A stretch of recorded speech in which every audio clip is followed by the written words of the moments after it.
আসসালামু আলাইকুম এভরিওয়ান। আপনারা দেখতে পাচ্ছেন নদীর ভিতরে ভাসমান দুটো জাহাজ, সাইডে আরেকটাই আছে।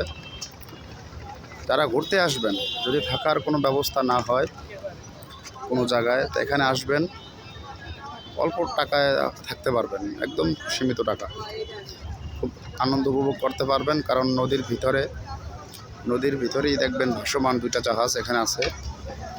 লোকেশনটা আপনাকে বলে দিচ্ছি, বুড়িগঙ্গা নদী, যে আপনাদের দেখাচ্ছি, বুড়িগঙ্গা নদীর দ্বিতীয় সেতুর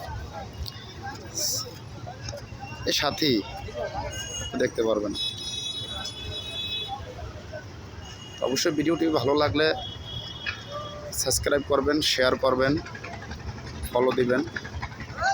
আরও সুন্দর সুন্দর ভিডিও আপনাদের তৈরি করে দেখাতে পারি, সেই সুযোগ করে দেবেন।